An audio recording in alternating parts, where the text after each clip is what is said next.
क्या लगता है कि जो सरकार ने दावे किए थे, वादे किए थे कि अच्छे दिन आएंगे, अच्छे दिन आपको लगता है कि आएंगे? शायद इतिहास में सबसे बुरे दिन हमारे जवानों के लिए हैं। आज जवानों के सरेआम सर काटे जा रहे हैं। आप कश्मीर में देखोगे, इतिहास में कभी ऐसा ना हुआ है जो हथियार लेके जवान खड़ा उसके ऊपर थप्पड़ मारा जा रहा, लाते मारी जा रही हैं और जवानों के सर काटे जा रहे हैं। जो जवान मुंह खोलता है, आपके सामने एग्जाम्पल मैं हूँ, जो पूरे देश ने मेरा सपोर्ट किया, उसके बावजूद नहीं सरकार का मुद्दे। आज ये जवान रोडों पे भीख मांग रहे हैं, कोई वकील इनका केस नहीं ले रहा। सरकार के दबाव इतना है कि इनका जवानों केस लेने को आज हम भीख मांग के अपने बीवी बच्चों का गुजारा करने के लिए घूम रहे हैं। कहां से अच्छे दिन है?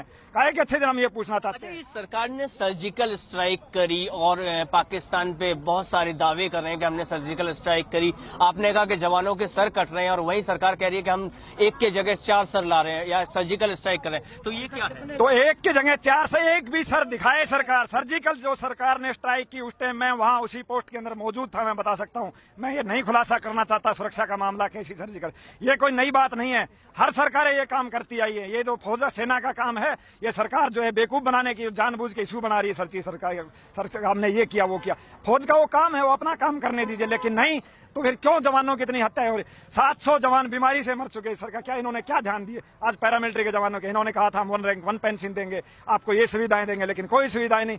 जबकि अफसरों को इतने जो इन्होंने पावर दी गई है कि कोई भी जवान को 24 घंटे में डिसमिस फ्रॉम सर्विस करके घर भेज रहा है, उनकी कोई सुनने वाला नहीं। क्या हमारे लिए क्या यही अच्छे दिन है? सर, आपने कहा कि जैसे 700 जवान बीमारी से मरे हैं, तो क्या वहां पर सुरक्षा इंतजाम या उपचार के कोई पूरे पुख्ता इंतजाम नहीं होते? हमारे पैरामिलिट्री के जवानों को कोई भी हॉस्पिटल की सुविधा नहीं। गवर्नमेंट हॉस्पिटल में ले जाके डाल दिया जाता है, वो मरे जी, उसकी कोई जवाबदारी नहीं है सरकार की। वो अपने पैसे से इलाज कराता है।